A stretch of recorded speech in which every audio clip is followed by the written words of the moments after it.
Buenas noches. El día de hoy vamos a hablarles sobre la fisiología del intercambio gaseoso. Mi grupo está conformado por Juliet Natalia Becerra Lagos, Emma Ramírez Ladino y quien les habla, Chelsea Reyes Cruz.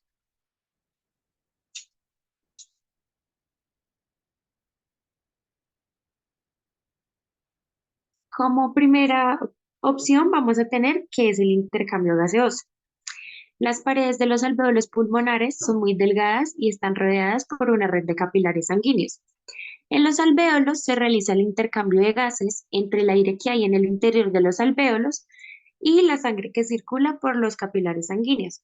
El intercambio de gases ocurre mediante un proceso físico llamado difusión. Este proceso consiste en que las moléculas se van a desplazar desde donde hay más concentración a donde hay menos concentración. El oxígeno es transportado en la sangre por una molécula muy conocida llamada la hemoglobina. La hemoglobina es de intenso color rojo y dentro de ella vamos a encontrar hierro. Este hierro es el que se va a unir al oxígeno. Y también podemos encontrar esta hemoglobina dentro de los glóbulos rojos o hematíes. El dióxido de carbono se va a transportar disuelto en el plasma sanguíneo, es decir, en la parte líquida de la sangre. Como ya les mencionaba, es un proceso biológico que va a ser fundamental y que se va a producir en distintos organismos, incluidos los seres humanos, los animales y también en las plantas. Eh, este proceso, en este proceso lo que va a suceder es que los organismos van a tomar el oxígeno del entorno y van a eliminar el dióxido de carbono como un producto de desecho. Este proceso va a ser esencial para la respiración celular y también para la obtención de energía en la mayoría de los seres vivos. Dentro de este proceso también se van a explicar distintos propósitos que dependen también de cada tipo de organismo. Primero tenemos la respiración en seres humanos y en animales. En los organismos aeróbicos, como en los seres humanos y en la mayoría de los animales, el intercambio gaseoso lo que va a hacer es tener lugar en los sistemas respiratorios, principalmente en los pulmones. Lo que va a hacer el proceso es implicar la inhalación del oxígeno del aire del ambiente y este oxígeno lo que va a hacer es llevarlo a los pulmones y también va a ser absorbido por la sangre. Al mismo tiempo, lo que va a hacer es que el dióxido de carbono, que es un producto de desecho metabólico, se va a eliminar de la sangre y se va a exhalar en el aire. Como segundo propósito, tenemos la respiración en los organismos acuáticos. En los organismos acuáticos, especialmente en los peces, el intercambio gaseoso se va a realizar a través de las branquias. Lo que va a hacer es que el oxígeno se va a disolver en el agua y va a ser capturado por las branquias. Y pues al mismo tiempo el CO2 va a ser generado por el metabolismo y se va a liberar también en el agua. Como tercer propósito tenemos la fotosíntesis en plantas. Las plantas van a realizar el intercambio gaseoso para llevar a cabo la fotosíntesis. Durante este proceso, lo que se van a hacer las plantas es absorber el dióxido de carbono del aire por medio de las estomas en las hojas. Y también lo que va a hacer es liberar el oxígeno como un producto de desecho. O como último propósito tenemos la respiración en todas la respiración celular en todas las células, que a nivel celular, las células lo que van a hacer es realizar un intercambio gaseoso, que es tomar oxígeno del entorno y utilizarlo en la respiración celular para generar energía. Y también lo que van a hacer es liberar el dióxido de carbono como un subproducto. Este intercambio gaseoso va a ser esencial para mantener un equilibrio adecuado de gases en todos los organismos. También lo que va a hacer es proporcionar el oxígeno necesario para las funciones metabólicas y también para la eliminación de productos de desecho, como pues lo es el dióxido de carbono, que lo hemos mencionado en estas diapositivas. Y también lo que van a hacer es que este proceso de intercambio gaseoso va a garantizar la supervivencia y el funcionamiento de los seres vivos y va a ser muy vital en los ecosistemas para el ciclo del oxígeno y también para el ciclo del carbono. En el momento que se da el intercambio gaseoso, como les mencionaba antes, se da también en unos momentos específicos en la vida de los organismos. Y pues estos momentos lo que van a hacer es variar el tipo de organismo, varían según el tipo de organismo y también según el sistema respiratorio que tenga. Eh, en algunos momentos clave en los que se produce el intercambio gaseoso, como ya les hablaba, en la respiración humana y en el animal, en la inhalación y en la exhalación son los momentos, por decirlo así, específicos en los que se va a producir el intercambio gaseoso en los pulmones y en las vías respiratorias. En la respiración en organismos acuáticos, que como ya les decía que tenía lugar en las branquias, el intercambio gaseoso lo que va a hacer es producirse constantemente a medida de que el agua va fluyendo a través de las branquias de los peces. Y también pues el oxígeno lo que va a hacer es difundirse desde el agua hacia la sangre y el dióxido de carbono lo que va a hacer es que se va a liberar en el agua. En la fotosíntesis de las plantas, durante la fotosíntesis, las plantas lo que van a hacer es tomar el dióxido de carbono que van a encontrar en el aire y van a liberar oxígeno como un subproducto. El proceso siempre va a ocurrir cuando la luz solar va a estar presente y también se combina con el proceso de respiración celular de las plantas. Y por último, pues en la respiración celular en todas las células lo que van a hacer es tomar oxígeno del entorno y lo van a utilizar en la respiración celular para generar energía. Ellos van a liberar el dióxido de carbono también como un producto de desecho.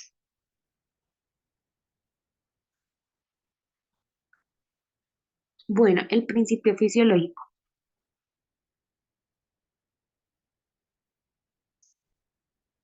Dentro del principio fisiológico, como primer punto, vamos a encontrar la cascada de oxígeno. Bueno, la cascada de oxígeno es un término que vamos a utilizar en fisiología para describir un proceso de transferencia de oxígeno. Este proceso va desde el aire hasta las células del cuerpo humano. Lo que va a hacer este proceso es que va a involucrar varias etapas en donde el oxígeno se va a transportar por diferentes medios y sistemas del cuerpo. Para describir la cascada de oxígeno en las etapas claves, a continuación les voy a hablar de las etapas claves de esa cascada de oxígeno. Como primera etapa tenemos la inhalación, que pues el proceso de cascada de oxígeno va a comenzar con la inhalación, o sea, cuando el aire que contiene el oxígeno es aspirado a través de la boca y nariz. Y el oxígeno lo que va a hacer es entrar a los pulmones. Como segunda etapa tenemos el intercambio gaseoso en los pulmones, que lo que va a hacer es que el oxígeno se va a difundir a través de las membranas alveolares y también se va a unir a la hemoglobina, que les mencionaba anteriormente. Esta hemoglobina se va a encontrar en los glóbulos rojos de la sangre. Y también observamos que la hemoglobina es una proteína que tiene alta afinidad por el oxígeno. Y lo que va a hacer esto es que va a permitir que se una de una manera más eficiente y más eficaz. Como tercera etapa tenemos el transporte de la sangre, que aquí lo que ocurre es que la sangre rica en oxígeno se va a transportar desde los pulmones hacia el corazón. Y también lo que va a hacer es que va a ser bombeada hacia el resto del cuerpo por medio del sistema circulatorio. Como cuarta etapa tenemos la difusión en los tejidos, que en los tejidos y en los órganos del cuerpo lo que va a hacer el oxígeno es que se va a liberar de la hemoglobina y posterior a esto se va a difundir a través de las células y también a través de los tejidos circundantes. Como quinta etapa tenemos la respiración celular. eh, en ellas el oxígeno va a ser utilizado en el proceso de respiración celular para generar energía. En otras palabras, para generar ATP. Este proceso se va a generar mediante la oxidación de nutrientes como lo son la glucosa. Y pues como resultado de la respiración celular, lo que se va a hacer es producir dióxido de carbono como un subproducto. Como sexta etapa tenemos el retorno del dióxido de carbono, que lo que vamos a hacer es que el dióxido de carbono va a ser generado en las células y se va a disolver en el plasma sanguíneo y también se va a transportar de regreso a los pulmones. Y también por séptima etapa y última tenemos la exhalación. En los pulmones se va a dar esta exhalación y lo que se va a hacer es que el dióxido de carbono se va a liberar desde la sangre hacia los alvéolos y por último se va a liberar cuando se exhala el aire. Este proceso de cascada de oxígeno lo que va a hacer es asegurar que el oxígeno sea transportado desde el ambiente hasta las células del cuerpo. Es esencial para la producción de energía y también para otras funciones metabólicas.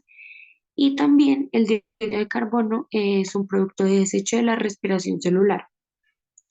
La regulación precisa de este intercambio gaseoso es esencial para mantener la homeostasis y la función adecuada del organismo.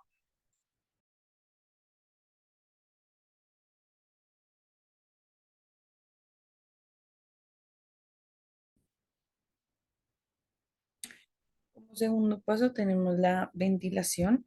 El proceso de ventilación implica el transporte aéreo a través del árbol bronquial resistivo que irriga el tejido pulmonar elástico llamado parénquima. Impulsado por la contracción del diafragma, el parénquima se puede deformar, lo que induce una caída de presión entre los alvéolos y la boca y en consecuencia genera pues el flujo de aire.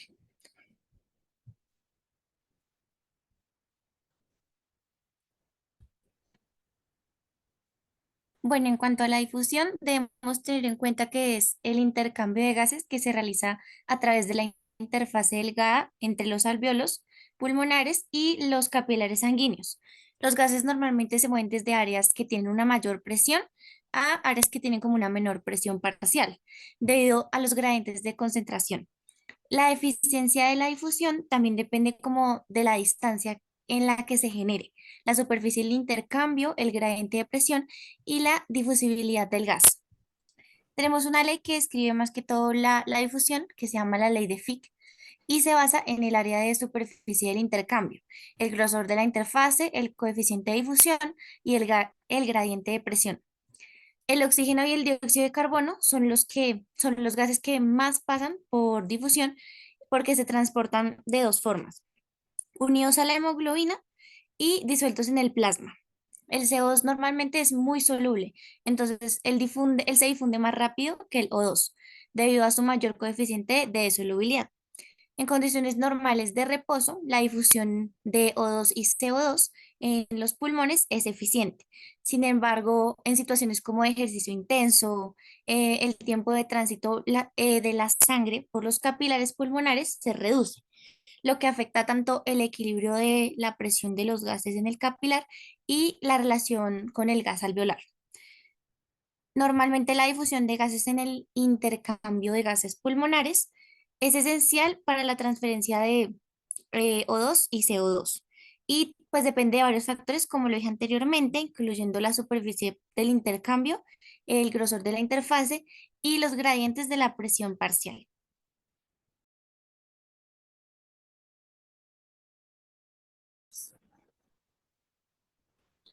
Como cuarto tenemos la relación ventilación-perfusión, en donde las unidades alveolares del pulmón reciben prácticamente una cantidad similar de ventilación que de perfusión. Aunque se considera que en condiciones normales existen ciertas desigualdades en esta relación ventilación-perfusión, ya que entre unidades alveolares eh, puede variar dependiendo de su localización. En posición erecta, esta desigualdad tiene una distribución regional, eh, habiendo una disminución en la relación de ventilación-perfusión, desde el vértice pulmonar hasta la base. Ambos factores, tanto la ventilación como la perfusión, son superiores en las bases pulmonares.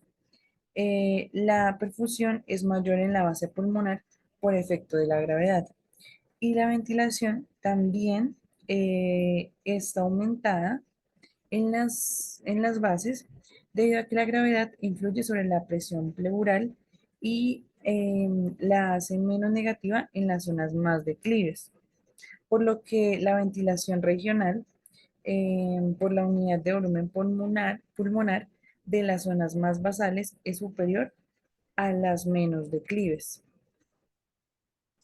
Bueno, en cuanto a la ecuación de la presión alveolar, es una ecuación que se utiliza más que todo para encontrar la presión parcial del oxígeno en el alveolo. Es una medida muy importante en la fisiología respiratoria y para poder entenderla debemos tener en cuenta qué significa cada término. PaO2 es la presión parcial de oxígeno que vamos a encontrar en el alveolo. Esta representa la concentración de oxígeno en el espacio aéreo alveolar de los pulmones. PB es una presión barométrica, que es una presión atmosférica que cambia dependiendo la altitud en donde se encuentre la persona. Varía según la altitud, entonces siendo mayor al nivel del mar y disminuyendo a medida que aumenta la altitud. pH2O es una presión parcial de vapor de agua que encontramos en el alveolo. El aire que respiramos contiene cierta cantidad de agua y de vapor y esta presión parcial depende de la temperatura y la humedad relativa en el aire inhalado.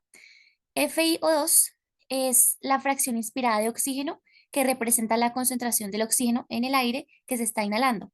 Por lo general es una variable que se expresa siempre igual y es un 21% de oxígeno en el aire, en el ambiente.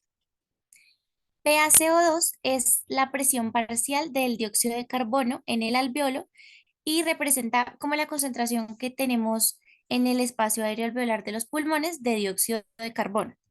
Entonces, esta ecuación del gas alveolar se utiliza para estimar PaO2, que es un indicador de la disponibilidad de oxígeno que tenemos en los pulmones. Es muy importante en la fisiología respiratoria y en la evaluación de la función pulmonar. La ecuación tiene en cuenta la presión atmosférica, la presión parcial del vapor del agua en el aire inspirado, la concentración del oxígeno en el aire inspirado y la presión parcial de oxígeno y dióxido de carbono. Entonces, es una información que es bastante útil para comprender la capacidad del sistema respiratorio para mantener adecuados los niveles de oxígeno en el cuerpo. Teniendo en cuenta los valores normales de intercambio gaseoso, que va entre los 100 milímetros de mercurio y 96 milímetros de mercurio a los 20 y 70 años, vemos que hay una relación a su vez en patologías como el SDRA o el síndrome de distrés respiratorio agudo y la fibrosis pulmonar. El síndrome de distrés respiratorio agudo se produce un cuadro de edema pulmonar por aumento en la permeabilidad vascular.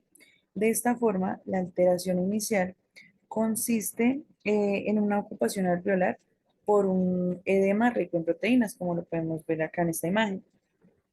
Esta ocupación reduce claramente pues, la superficie alveolar disponible para el intercambio gaseoso, incrementando las áreas pulmonares con pobre o nula relación de ventilación-perfusión.